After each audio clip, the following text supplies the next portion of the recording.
não sei se vocês conhecem a história breve da civilização da cidade de Canudos, vocês com certeza já ouviram falar, mas basicamente Canudos foi uma cidade construída por, digamos que liderada, né, por um movimento religioso do Antônio Conselheiro.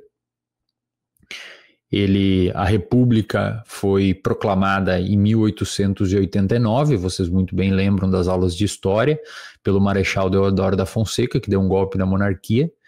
Instaurou-se a República do Brasil, pelo menos a nível institucional, porque no mundo prático continuaram as mesmas coisas, as grandes oligarquias já vinham cortando as asinhas do Dom Pedro II há um bom tempo, e aí até que um dia proclamaram a República, mal teve guerra, foi realmente apenas uma oficialização de uma coisa que já se arrastava. Mas, de qualquer maneira, institucionalmente, em 89, instauraram a República do Brasil, depois de algumas décadas da independência, que foi em 1822, quando a família real já vivia aqui em algum tempo, desde 1808, quando, voltando um pouquinho, a Europa foi, digamos que, devastada por um sujeito chamado Napoleão Bonaparte.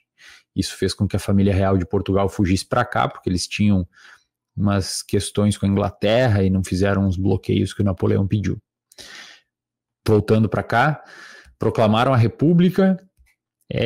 Antônio Conselheiro não concordava com a República e ele basicamente queria, não necessariamente que continuasse a monarquia, mas ele queria viver num contexto religioso mais preservado, mais reservado, e por isso ele fundou aquela população de Canudos, né, que tinha ali, chegou a ter o quê? Uns 20 mil pessoas. O que aconteceu ali foi meio que um erro de comunicação, né, porque Antônio Conselheiro ele não era necessariamente contra a República, mas quando proclamaram a República, uma república pressupõe a ausência de uma religião centralizadora no Estado, por exemplo, e o Antônio Conselheiro era muito religioso. A República pressupõe a cobrança de imposto e não de dízimo, né, que é diferente. Então, aquela população já pagava o dízimo, que meio que era uma forma de imposto, só que agora eles seriam cobrados os impostos. Então, houve um erro de comunicação, os caras se revoltaram contra a República e fundaram aquela população de Canudos liderada pelo Antônio Conselheiro.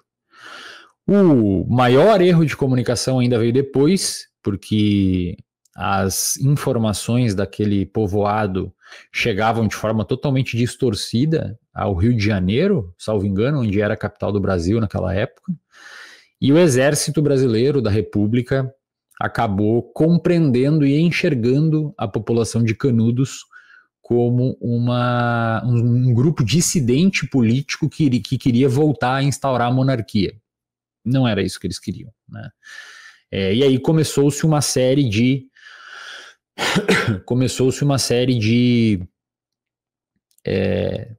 teorias da conspiração, né? Se hoje já acontece isso, imagina naquela época que mal tinha informação circulando. Começou-se um monte de teorias da conspiração dizendo que a Inglaterra, na verdade, estava financiando a população de Canudos, porque a Inglaterra tinha interesse que no Brasil continuasse a monarquia e não tivesse a instauração da República. E aí o exército compreendeu isso como verdadeiro e começou a mandar um monte de investidas para aquele lugar. Canudos, de fato, tinha uma população grande e algumas pessoas contribuíam para que aquilo ali acontecesse, doando armas, doando animais, doando um monte de coisa, até por questões de vínculo religioso, né? E o exército falhou em 2 investidas para tentar retomar Canudos, ou diluir, né, aquela população.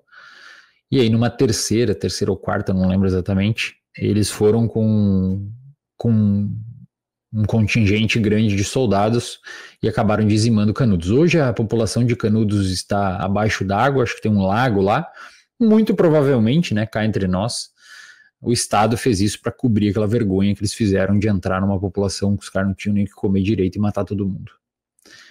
É isso que o Lhosa retrata num livro intitulado A Guerra do Fim do Mundo. Ele retrata os personagens reais, ele fala da história do Antônio Conselheiro, ele fala da história de outros personagens, e no livro tem um dos heróis do Lhosa, que é o Euclides da Cunha. Na época, o Euclides da Cunha era jornalista do Estadão, um jornal que você lê aí de vez em quando. no mesmo Estadão. A guerra lá aconteceu em 1892, 93 ou 97, não lembro. Foi logo depois da proclamação da República, né? Em 89. O Euclides da Cunha foi originalmente para lá falando que aquela população tinha que ser dizimada, que aquela lá realmente era uma coisa, uma blasfêmia, uma dissidência, etc. E depois que ele chegou lá, ele viu que, na verdade, não. É um monte de gente com fé que não quer viver o que a República proclama e, enfim, depois viu que foi uma carnificina.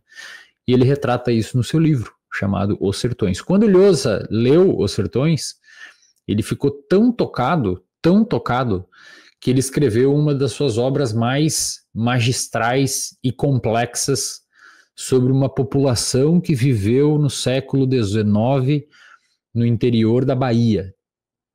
Sabe? O cara dedicou uns 4 ou 5 anos da sua vida morando ali na Bahia para escrever sobre a população de Canudos, né, eternizando ainda mais o que aconteceu naquela região. Esse livro é intitulado Guerra do Fim do Mundo, inclusive está aqui, ó.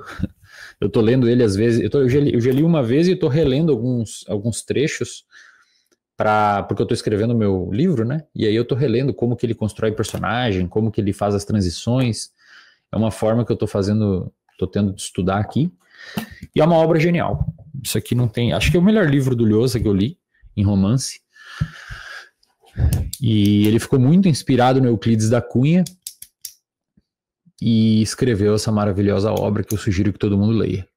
Como eu comentei, ele é um escritor de romance, mas ele insere alguns personagens fictícios. Nesse livro aqui, existe um personagem fictício, que é um ruivo, que não existiu na vida real, pelo que eu procurei. O Euclides da Cunha é um personagem do livro, mas não se chama Euclides da Cunha, mas é um jornalista míope e tal, que é o Euclides da Cunha.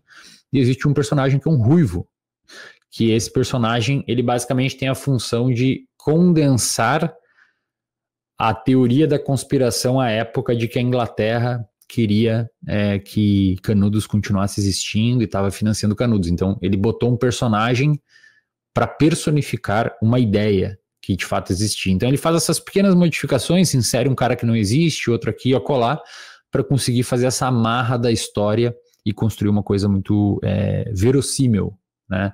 Muito verossímil.